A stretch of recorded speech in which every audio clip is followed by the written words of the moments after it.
All right, strap in, because today we're diving headfirst into a debate that could seriously shake up how you see the world. Global power struggles, clashing ideologies, and two very different perspectives on where we're all headed. It's a wild ride. Buckle up, everyone. So what exactly are we getting ourselves into? What's the source material for this deep dive? Well, we're dissecting this heated back and forth between Olavo de Carvalho. Olavo de Carvalho. Yeah, he's a Brazilian philosopher known for his, well, pretty strong anti-communist views. And we've got Aleksandr Dugin. Okay, and who's Dubin? He's a Russian political scientist, a big proponent of something called Eurasianism. Eurasianism, huh? Sounds pretty intense. What's that all about? It's a whole geopolitical theory, basically advocating for this Russia-led bloc of nations across Eurasia to challenge Western dominance.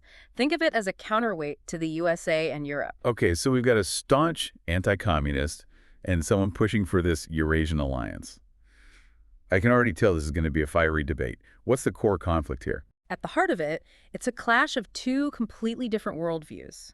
Carvalho. He's a solid defender of Western values. Individual freedom, free markets, limited government, the whole package. Right, classic Western ideals. Exactly. But Dugin, he sees those very values as the reason the West is declining. He's all about a more holistic approach to society, based on tradition, spirituality, collective identity, that sort of thing. So it's not just about military power or economic dominance, it's a battle of ideas, how we understand the world and where we fit into it. You hit the nail on the head. And both Carvalho and Dugin, they agree that there are these three major power blocks vying for control globally. The big three, huh? Who are they? You've got the Western globalist elite, the Eurasian alliance, which is Russia and China, and then the Islamic world. But they have very different ideas about which one is the biggest threat. That's where I imagine things get really interesting. I'm guessing Carvalho, with his anti-communist stance, sees the Russia-China alliance as the biggest danger. Not quite. He actually thinks the most dangerous force is the Western globalist elite. He even calls them the consortium. The consortium. Yeah. He argues this network of international financiers and institutions, they're working to dismantle national sovereignty. To do what? To impose a global socialist dictatorship. Wait a minute. He's saying the West, the supposed champion of individual liberty, is actually pushing for global socialism. How does that even work? It's a provocative claim, no doubt. Carvalho believes this consortium, they use the language of freedom and democracy as a smokescreen. He points to the influence of groups like the Fabian Society. The Fabian Society. Remind me who they are. They were this British socialist organization founded way back in the late 19th century. They were all about gradual socialist reforms within existing systems. So for Carvalho, it's like a sneaky takeover from the inside. They're using the system's own tools to undermine it. Fascinating. But what about Dugin? Where does he fit into all of this? Dugin also sees the West as the enemy, but for totally different reasons. He thinks the real danger isn't some shadowy elite, but Western individualism itself.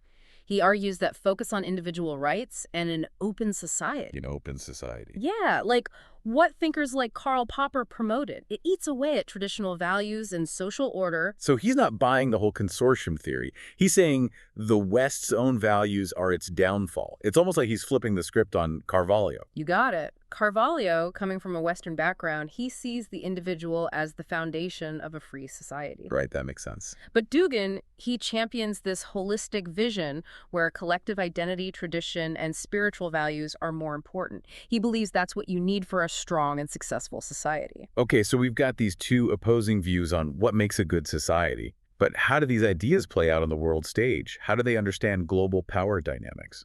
Well, Dugin brings in a fascinating historical element to the debate. He talks about the work of Halford Mackinder.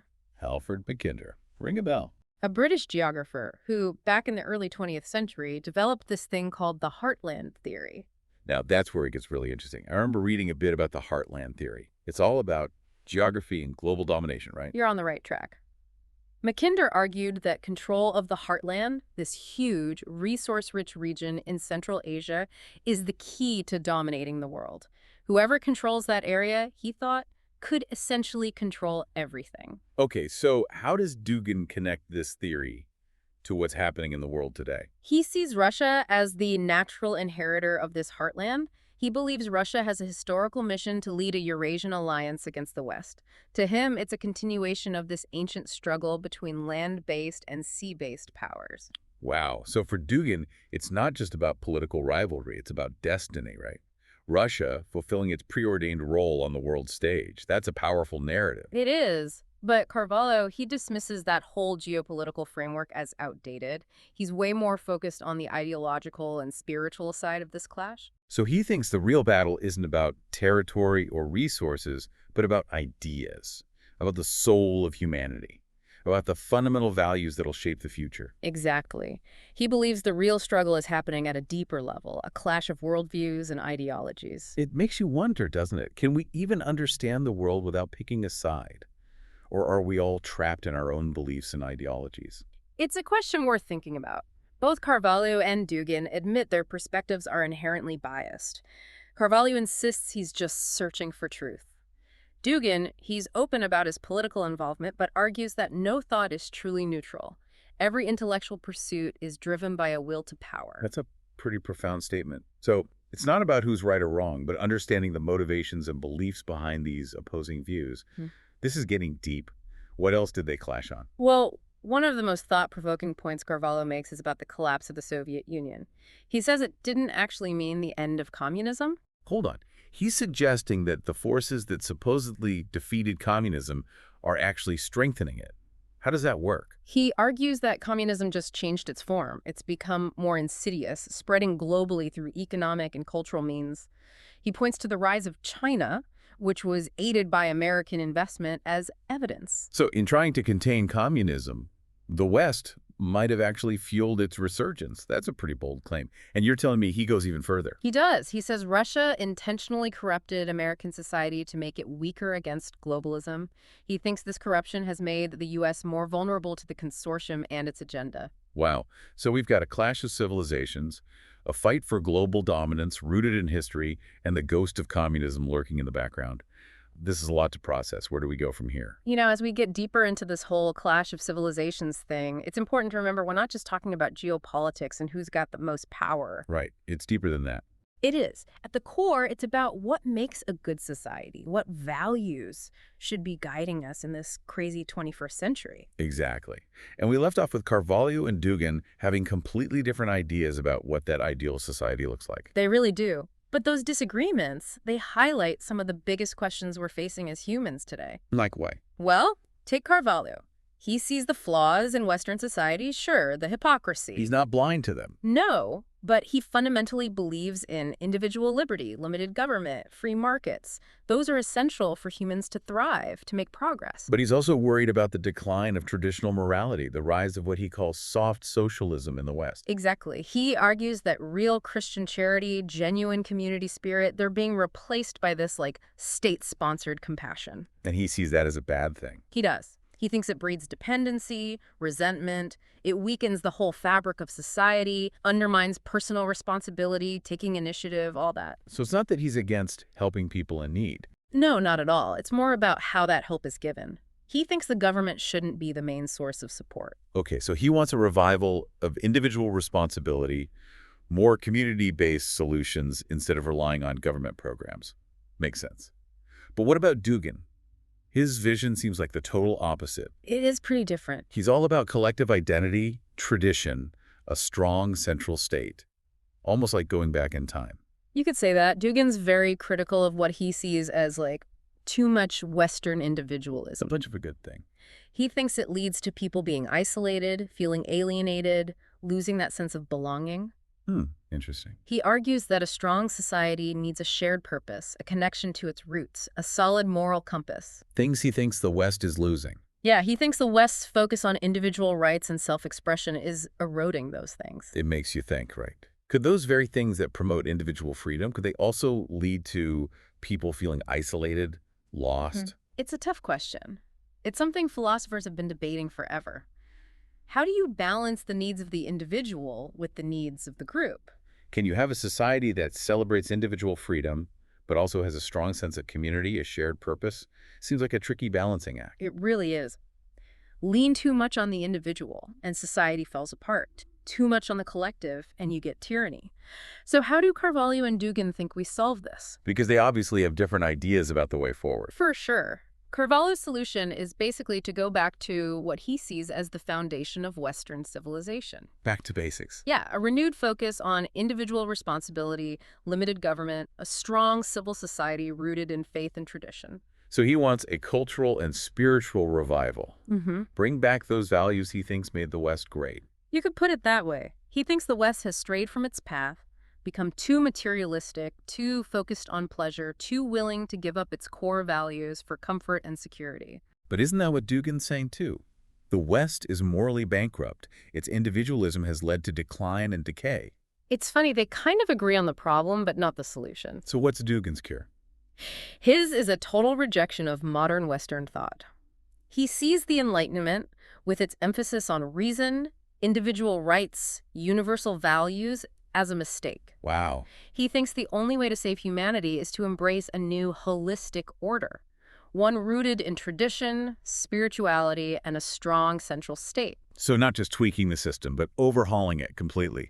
Going back to a way things were before modern times, that's pretty radical. It is. He's calling for a revolution, but not the kind you might think. Not about class struggle or redistributing wealth. He wants a revolution in how we think. Yeah. A return to a more traditional, hierarchical view of the world. This is some heavy stuff. Two totally different visions of the future, like choosing between two different realities. And the stakes are high.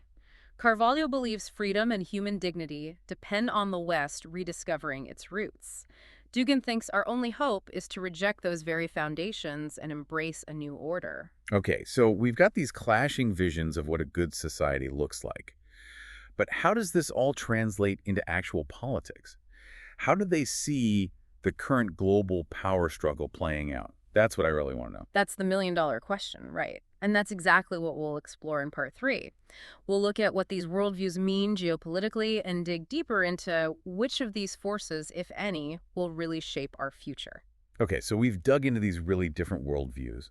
But now I'm curious, how do these ideas actually play out in the real world? How do Carvalho and Dugin see this whole global power struggle unfolding? That's the big question, right? Where the rubber meets the road. Remember, Carvalho sees that globalist elite, the consortium, as the real power behind everything. Yeah, the puppet masters. Exactly. He thinks they're manipulating events, using both Western powers and rising forces like China to get what they want. So for him, it's not just a simple fight between countries. Nope.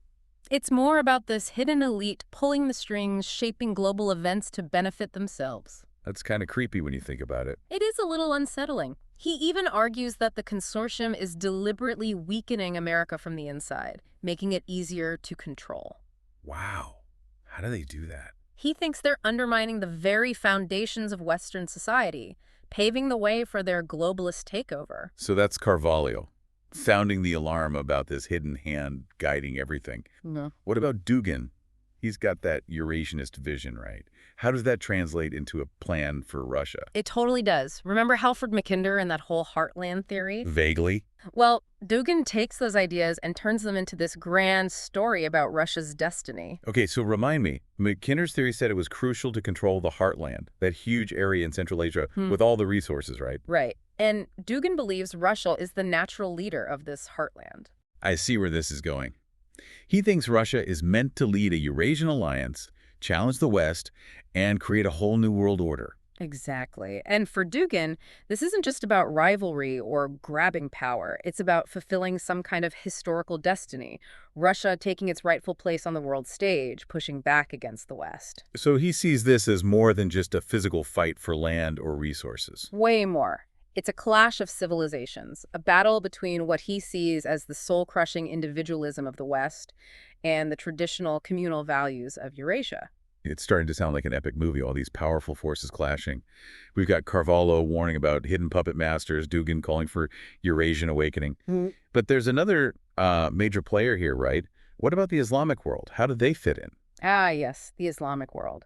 Both Carvalho and Dugin see it as a huge factor, but they have different views on its role. Well, Carvalho is so anti-communist. I think he'd see Islam as a natural ally against that threat, right? Yeah. Like the enemy of my enemy is my friend. Not so fast. He gets that Islamic extremism is dangerous, but he thinks it's less of a long-term threat than the consortium. Remember, for him, those global elites are the ultimate bad guys. Right. And he believes they're using the fear of Islamic terrorism to their advantage. So he's saying focusing on fighting terrorism actually helps these global manipulators. That's a pretty controversial idea. It is, and that's where his thinking really goes against the mainstream. He thinks the consortium is making the West weaker on purpose, both physically and culturally. And make it easier to control. Exactly, making the West more vulnerable to threats, both from within and from outside. Okay, so that's Carvalho's take. What about Dugin? How does he view the Islamic world? Yeah, what's his angle? Dugin thinks Eurasia and the Islamic world could team up against the West. He sees them as having a common enemy, Western liberalism and individualism. So he's looking for allies who reject the Western model, building a coalition of traditional societies against, like, a global wave of individualism. That's it. He believes traditional societies, whether they're religious or cultural, need to band together against globalization and westernization. He sees those as huge threats. This is so complex. You've got these three major players, all with their own goals and strategies, competing on this global chessboard. You said it. And it shows how dangerous it is to simplify things, to try and divide the world into good guys and bad guys. The real world is way more complicated. Yeah, it's not a simple game. There are so many layers of conflict, alliances shifting, everyone with their own agenda. It's a tangled web, for sure. So where does this leave us? What can we learn from all of this? I think both Carvalho and Dugin, even though they have such different views, offer some important insights. Carvalho reminds us to be careful about people who claim to have all the answers. To be skeptical, to question those in power. Exactly. Don't just accept what you're told. Think for yourself. Good advice. What about Dugin? Dugin, even though his ideas are controversial, makes us think about some uncomfortable things. Like, are there limits to Western individualism? Are there downsides to a globalized world where traditions and identities are being eroded? Wow, this has been a lot to think about. We've really gone deep into this clash of civilizations, explored the battle of ideas, wrestled with some big questions. We have. And the main thing to take away is this. The future isn't set in stone. There's no one path we're all destined to follow. The choices we make, both individually and as a society, will determine what happens. So we're not just watching this global drama unfold, we're part of it. Absolutely. It's up to each of us to really engage with these issues, to think critically, and to choose what values and principles will guide us into the future. Carvalho and Dugin have presented their visions. Now it's up to each of us to decide where we stand in this clash of civilizations. What do we believe? What kind of world do we want to see? Those are the questions we all need to be asking. The future is in our hands, listeners. Thanks for joining us on this deep dive.